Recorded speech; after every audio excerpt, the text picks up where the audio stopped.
በፊልም ላይ ብዙ ጊዜ ላቭ ትራያንግሎችን ማየት የተለመደ ነገር ነው። ግን በትክክለኛ ህይወት ላቭ ትራያንግል ብዙም ታይቶ አያውቅም። ለዛሬ ለማየት የምንሞክረው ምን አይነት ላቭ ትራያንግል ነው? ከዚህ በፊትም ታይቶ አይታወቅም፣ ወደፊትም ምናልባት አይታይም ይባል። ይህ ላቭ ትራያንግል እንግዲህ የቦሊውዷ ቤቦ ማለትም ከሪና ካፑር እንዲሁም አማላዩ አክተር ሻሂድ ካፑር፣ ትንሹ ነባብ የሚባለው ወይም ልዑል የሚባለው ሰይፍ አሊ ካን በሶስቱ መሀል ያለ ምርጥ ታሪክ ይዤላችሁ ቀርቤያለሁ። ሁሉም ነገራቸው በግልጽ ነው የጀመረው። በግልጽም ተፋቀሩ፣ በግልጽም ቃል ተገባቡ፣ መሐላም ፈጸሙ። እንደዛም ሆኖ የዚህ ፍቅር ግማሹ ቻፕተር ተረሳ ማለት ይቻላል። እሱም በግልጽ ነው ለዛው። በ2004 ዓ.ም በከሪና ህይወት ውስጥ ሻሂድ ካፑር ሊገባ ችሎ ነበር። ከሪና ካፑር ማለት እንግዲህ የካፑር ቤተሰብ ዘር ስትሆን የካፑር ቤተሰብ ደግሞ ያለፉት 4 ትውልዶች ቦሊውድ ላይ ትልቅ ስም ማስቀመጥ የቻሉ ዝነኛ ቤተሰቦች ናቸው። የከሪና አያት የሆነው ራጅ ካፑር እንደሚታወቀው በህንድ ፊልም ሲኒማ ላይ ሾውማን የሚባል ነው፣ በጣም ዝነኛ ነበረ። አባቷም ቢሆን ረንዲር ካፑር በፊልም ዓለም ላይ ምርጥ ተዋናይም አሪፍ ፕሮዲውሰርም ሆኖ አሳልፏል። ሻሂድ ካፑርም ቢሆን ቦሊውድ ውስጥ የተዋናይ የፐንከጅ ካፑር ልጅ በመሆኑ በደንብ ይታወቃል። ከሪናና ሻሂድ ለመጀመሪያ ጊዜ በ2004 ዓ.ም ፊዳ የተሰኘውን ፊልም አብረው መስራት እድል አጋጥሟቸው ነበረ። ይህንኑ ፊዳ የተሰኘውን ፊልም በሚሰሩ ሰዓት ላይ ሁለቱም አንደኛው በሌላኛው ፍቅር ፊዳ ሆነ ወይም ተሰዋ። በመቀጠልም በጥቂት ጊዜ ውስጥ ከሪና ካፑር የቦሊውድ ትልቁ አክትረስ መባል ቻለች።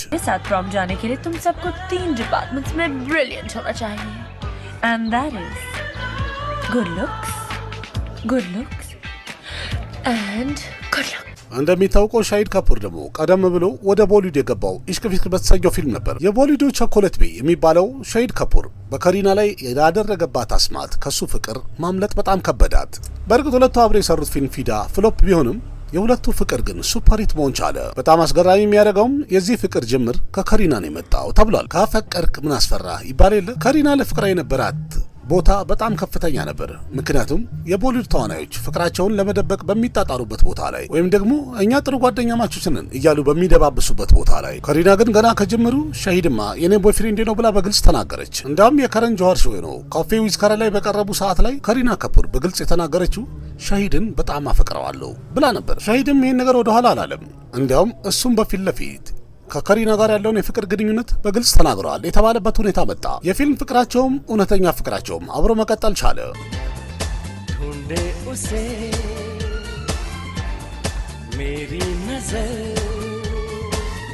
እንዲያውም በዛ ሰዓት ላይ በተደጋጋሚ ሁለቱ የተወሰኑ ፊልሞችን አብረው ሰርተዋል። ፊዳን ከሰሩ በኋላ ከ2 ዓመት በኋላ በ2006 ዓ.ም መሆኑ ነው ሁለቱ አንድ ላይ 36 ቻይናታውን የተባለ ፊልም ሰሩ። ግን ይህም ፊልም ፍሎፕ ነው የሆነው። በዛ ዓመት በድጋሚ ሁለቱ አንድ ላይ የሰሩት ቹፕቹፕ የተሰኘ ፊልም ነው። የሁለቱ ጥምረት በፊልሙ ላይ በጣም ተወዳጅነትን ቢያገኝም ፊልሙ ያው እንደተለመደው ብዙ መሄድ አልቻለም። የሁለቱ ፊልሞች ወይም አብረው የሰሩት ፊልም በአጠቃላይ ቦክስ ኦፊስ ላይ ምንም የተለየ ለውጥ መፍጠር ባይችልም ትክክለኛ ፍቅራቸው ግን በየቦታው ውጤታማ የሆነ እየታየ ሄደበት ሁኔታ ነበር። ሁለቱም በየቦታው የተለያየ ፕሮግራም ላይ አብረው መታየታቸው የተለመደ ነገር ሆነ። እንዲያውም አንደኛው ተገኝቶ አንዱ በጎደለበት ቦታ ላይ መነፋፈቁ በይፋ መናገር ተጀመረ። The next song that I'm going to perform on is completely incomplete without Shahid.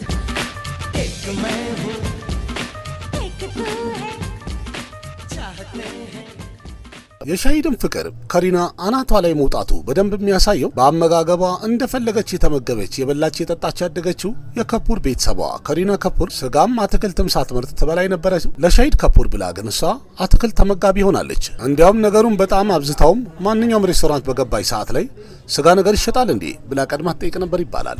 ይሄ ትልቅ መስዋዕትነት የሚባለው ነው እንግዲህ። በመቀጠልም ከትንሽ ጊዜ በኋላ ካፌ ዊዝ ከረን ላይ ሁለቱ ተጋብዘው በተገኙ ሰዓት ላይ በንግግራቸውና በሁኔታቸው ፍቅራቸው በደንብ ጠጠር እንዳለ ጠንከር እንዳለ በደንብ አሳይተዋል። የከረን ጆሃር የሾው ክፍል የሆነው አንድ ጥያቄና መልስ ያለበት ፕሮግራም ነበር። ያ ጥያቄን በተጠየቀ ሰዓት ላይ ከሪና እንድትወጣ ተደርጋ ሻሂድ ብቻውን ስለሷ ተጠይቆ ነበር። ከረንም ስለ ከሪና ምርጫዎችና የተለያየ ፍላጎቶች 10 ጥያቄዎች በጠየቀ ሰዓት ላይ በአስገራሚ ሁኔታ ሻሂድ ካፑርም 10ሩን ሊመልስ ቻለ። ከዛ ከሪና ከመጣች በኋላም ጥያቄዎቹን ልክ ሻሂድ እንደመለሰው በትክክል መመለሷ የበለጠ አስገራሚ አድርጎት ነበር።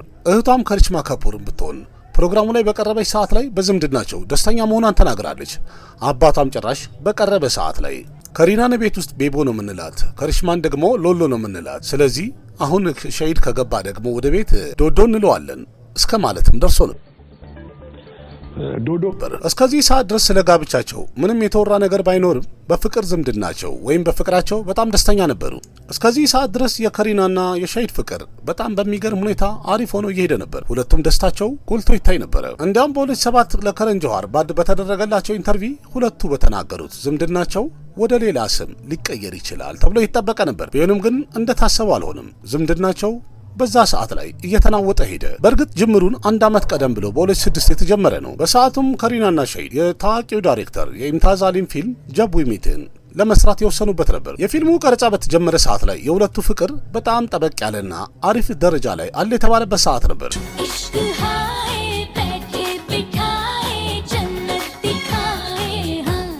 ግን የፊልሙ ቀረጻ እስከሚያልቅ ድረስ በሁለቱ መሃል ከባድ የሆነ መሻከርና መላላት እንደታየ የተለያዩ ዜናዎች መውጣት ጀመሩ። ከሪናና ሻሂድ ካፑር በተለያየ ነገር አለመግባባትና ጭቅጭቃቸው ተዘውትሮ የሚታይ ነገር ሆነ። እንዲያውም በሰዓቱ አንዳንድ የወጡ መረጃዎች እንደሚያሳዩት ከሆነ የሁለቱ ዝምድና እጅግ በጣም ሻክሮ ነበር ተብሏል።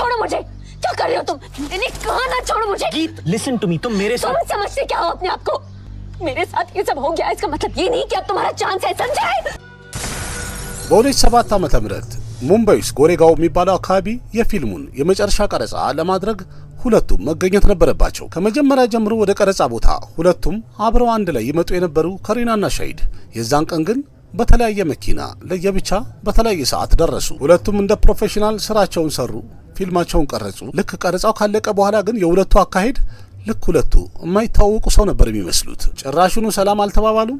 ሳይነጋገሩ በየመኪናቸው ገብተው ወደ የአቅጣጫቸው ሄዱ። እዚህ ጋር በምስሉ ላይ እንደምታዩት ሁለቱም በተለያየ መኪና ሲመጡ የሚያሳይ ትክክለኛ ቀረጻ ነው፣ የፊልም ሲን አይደለም። የጀብ ዊ ሚት የመጨረሻ ቀረጻውን ወይም የፊልሙ የመጨረሻ ሲንን ለመቀረጽ ለየብቻ የመጡበት ገጠመኝ ይሄ ነበረ።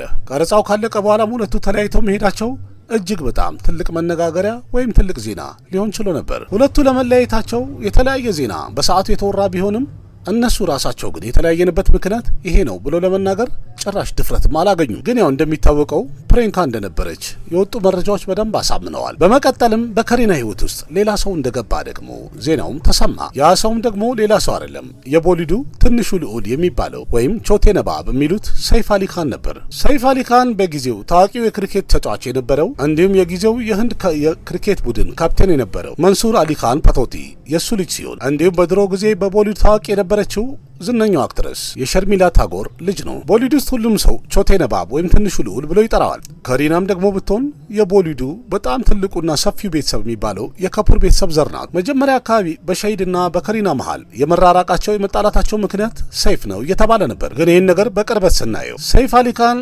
13 ዓመት በትዳር ከቆየ በኋላ የመጀመሪያ ባለቤቱን አምሪታ ሲንግን ፈቷት ነበር። ከአምሪታም 2 ልጆች የወለደ ሲሆን ከአምሪታም ከተለያየ በኋላ ደግሞ ሰይፍ አሊ ካን የጣሊያኗ ሞዴል ሮዛ ካትሎኖ ከምትባለዋ ጋር ዴት ያደረጋት ነበር። ይህም ወሬ ብቻ ሳይሆን በተደጋጋሚ ከቤተሰቡ ጋር አንድ ላይ ታይታለች። ሰይፍ አሊ ካን ከክሪሽማ ጋር ወይም ከከሪና እህት ጋር የተለያዩ ፊልሞችን የሰራ ሲሆን ጥሩ አግባብ አለው። በእድሜም ቢሆን ከከሪና ይበልጣታል። በዛም የተነሳ ሁለቱ ያላቸው የፍቅር ዝምድና 11 ዓመት እየበለጣትማ ሊፋቀሩ አይችሉም፣ ይሄ ዝም ብሎ ወሬ ነው እየተባለ ነበር። ግን ኦክቶበር 2007 ዓ.ም ላይ ሁሉም ሰው ሊያዩ የቻለው ፎቶና ቪዲዮ የሻሂድና የከሪና የፍቅር ታሪክ ሙሉ ለሙሉ እንዳበቃና ህይወታቸውን በሌላ አቅጣጫ የተጓዙ እንደሆነ በደንብ አረጋገጠ የተባለ ሆነ። ምክንያቱም በከሪና ህይወት ውስጥ ሰይፍ ገብተዋል ማለት ነው፣ ወይም በደንብ ተረጋገጠ። ግን በጣም የሚያስገርመው ነገር ሁለቱ በፍቅር በደስታና አብረው እየኖሩ በነበረበት ሰዓት ላይ የሰሯቸው ፊልሞች በአጠቃላይ ፍሎፕ ነበር የሆኑት። ግን ሁለቱ ከተለያዩ በኋላ ለእይታ ይበቃው ጀብ ዊ ሚት የተሰኘው ፊልም የስኬትን ሰንደቅ ዓላማ ያውለበለበላቸው ፊልም ሊሆን ቻለ። እንዲያውም በሁለቱ የሥራ ህይወት ውስጥ እጅግ በጣም ትልቁና ተወዳጅነትን ያገኘ ፊልማቸው አንዱ ሊሆን ችሏል።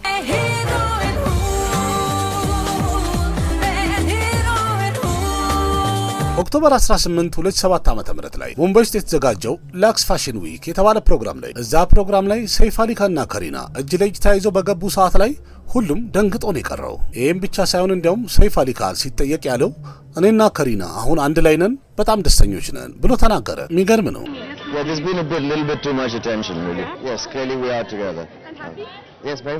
ከሻሂድ ጋር ስትፋቀር መጀመሪያ በአደባባይ ይፋ ነበር የወጣው። ከሰይፍ ጋርም በተፋቀረች ሰዓት ላይ ነገሩ ልክ እንደዛው በአደባባይ ይፋ ወጣ።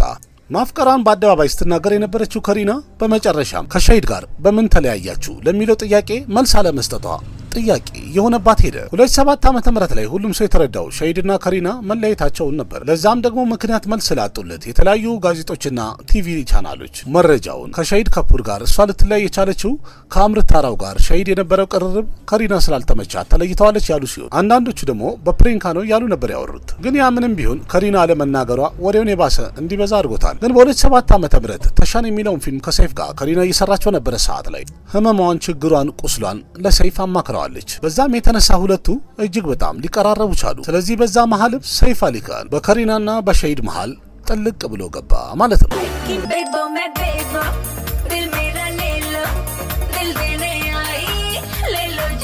ሰይፍና ከሪና ተሻንን ከመስራታቸው በፊት ኦምካራ የተሰኘ ፊልም በሚሰሩ ሰዓት ላይ ተግባብተው ነበር። በእርግጥ በሰዓቱ ከሸሂድ ጋር የጦፈ ፍቅር ላይ ስለነበረች ብዙም ልብ ባትለውም ግን ኦምካራ ላይ ባሳየው ትወና ወይም ደግሞ በስራው የቀረጻ ቦታ ላይ በጣም ተመሰጥበት ነበረ ተብሏል። ቀደም ብሎ ካፌ ዊዝ ከረን ላይ ወይም እሷ ከሸሂድ ጋር በፍቅር በነበረችበት ሰዓት ላይ ካፌ ዊዝ ከረን የሚለው ፕሮግራም ላይ በቀረበች ሰዓት ላይ ስለ ሰይፍ አሊ ካን በተነሳላት ሰዓት ላይ በጣም አድንቀው ነበር መለስ ብለን ስናየው ማለት ነው። ያም ብቻ ሳይሆን እዛ ሾው ላይም ሰይፍ አሊ ካን በቀረበ ሰዓት ላይ ከሪና ሰይፍማ አማላይ ነው ብላ ነበረ።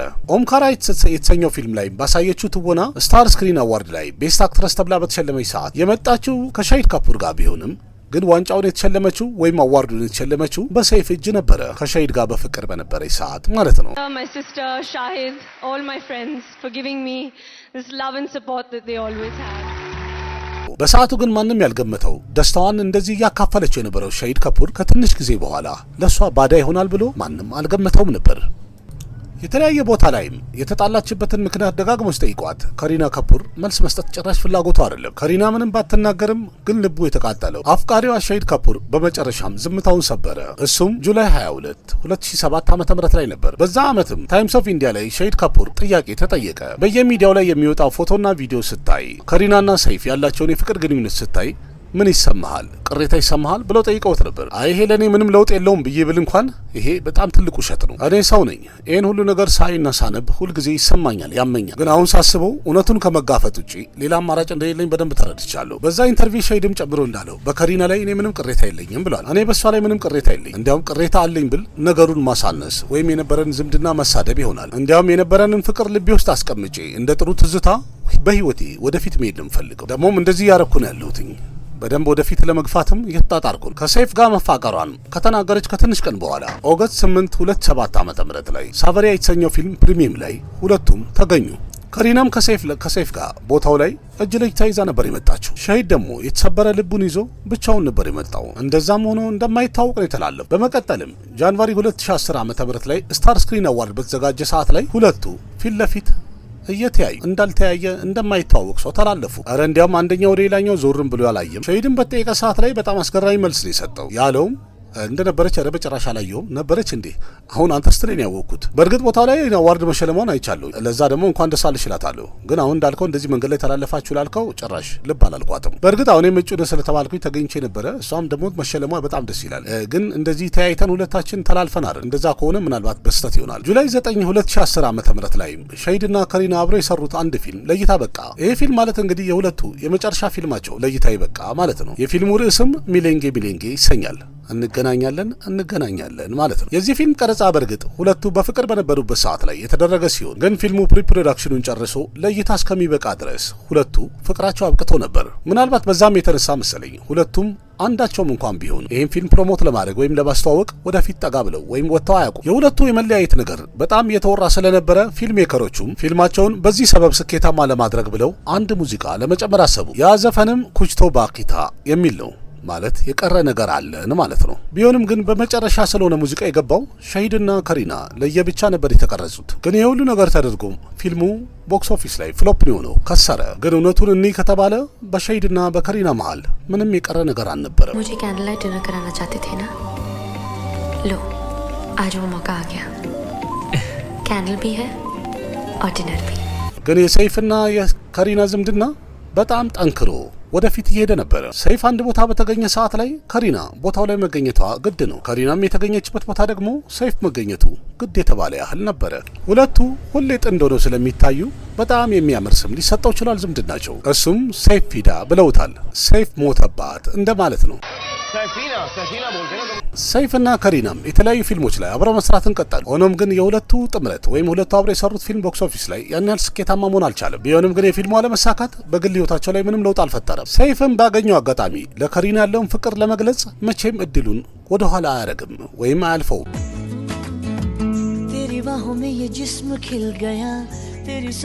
እንዲያም ሰይፍ አሊ ካን እጁ ላይ የከሪናን ስም ታቱ አሰርተዋል። በእርግጥ ከዛ ቀደም ብሎም የተወራውን ነገር እኔ ከተባለ ሰይፍም ለከሪና ያለውን ፍቅር ለመግለጽ ሲል እጁ ላይ ያለ ደም ስሩን ቆርጦ ነበረ። እንደተባለው ከሆነ ተሻንም ፊልም እየቀረጹ በነበረ ሰዓት ላይ አንድ ጓደኛው ከሪናን ካፈቀርካት ለሷ ምን ታረጋለህ ብሎ ቀልዶበት ነበረ። ከዛማ ምን ይሁን በቃ ለሷ ያለውን ፍቅር ለማሳየት ምላጭ አነሳና እጁን ቆረጠ። ይሄ እብደቱም የሰይፍና የከሪናን ፍቅር እጅግ በጣም ጥብቅ ሊያደርገው ችለዋል የተባለ ሆነ። በመቀጠልም መስዋዕትነቱ ባዶውን አልቀረም። ኦክቶበር 16 2012 ዓ.ም በመጨረሻ ሰይፍ አሊ ካንና ከሪና በትዳር አንድ ሆነዋል።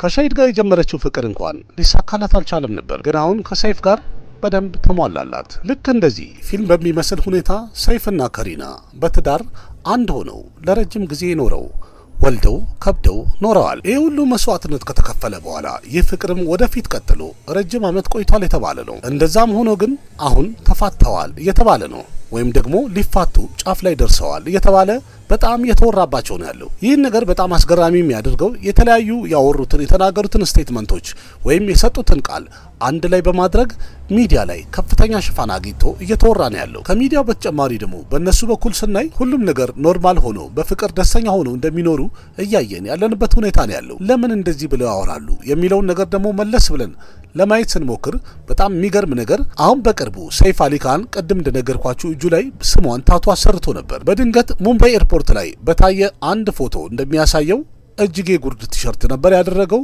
እዛ ላይ የነበረውን ታቱ ወደ ሌላ ቅርጽ አስቀይሮት ሲመጣ ይታያል። ከዛ በፊት ደግሞ ከሪና ከፑር እንደተናገረችው ከሆነ ወይም እንዳለችው ከጋብቻ በኋላ በቃ እኔ እንደ ቤት እቃ ሆንኩኝ፣ ብዙም ፊልም እየሰራው አይደለም፣ ያ ነገር ደግሞ እልህ ያዘኝ እና በድጋሚ የነበረኝን ስምና ክብር ለማስጠበቅ ፊልም መስራት ፈልጋለሁ ብላ ማለት ከትዳር በኋላ ባሌ ከለከለኝ አይደለም ያለችው፣ ከጋብቻ በኋላ ቀነስ አድርጌያለሁኝ፣ ግን አሁን በድጋሚ እንደገና ስምና ዝናዬን ክብሬን ለማስመለስ ወደ ስራ ለመመለስ ሲጣጣርኩ ነው ብላ ነበር። ያንን ቆየት ያለ ኢንተርቪውና አሁን ይሄ ታቱን ያስጠፋበትን ወይም ያስቀየረበትን ፎቶ አንድ ላይ በማድረግ ሚዲያው በኃይለኛው ያቀጣጠለው ነው ያለው። በእርግጥ ትንሽ የተገኘች አንድ ነገር ልትኖር ትችላለች። ምክንያቱም እነሱ አጠገባቸው በቅርበት ስላሉ ብዙ ነገር ይሰማሉ። ከሚሰሙት ነገር ተነስተው ግን ነገሩን በአንድ ጊዜ ፊኛ ማሳከላቸው የተለመደ ነው የህንድ ሚዲያዎች። ስለዚህ ሙሉ ለሙሉ ትክክለኛ ነው ማለት ባንችልም ግን አሁን ላይ የሆነች የተፈጠረች ነገር ትኖራለች። ግን በጋብቻ በትዳር መሀል ላይ አለመግባባት ሊኖር ይችላል። ያቺን ነገር እሷ የተናገረችውን ቀደም ያለ ንግግርና እሱ ታቱን ያስጠፋበትን ሁለቱን አንድ ላይ በማድረግ ሰይፍ አሊ ካንና ከሪና ከፑር ሊፋቱ ጫፍ ላይ ደርሰዋል ብለው በጣም በኃይለኛው ያወሩ ነው ያሉት። ስለዚህ ለፍቺው ምክንያት አድርገው እያሉ ያሉት እሱ እየማገጠባት ነው ወይም ሌላ ሴት አፍቅረዋል፣ ለዛ ነው ታቱን ያጠፋው ምናምን የሚሉ ወሬዎች በጣም በብዛት እየተወራ ነው ያለው።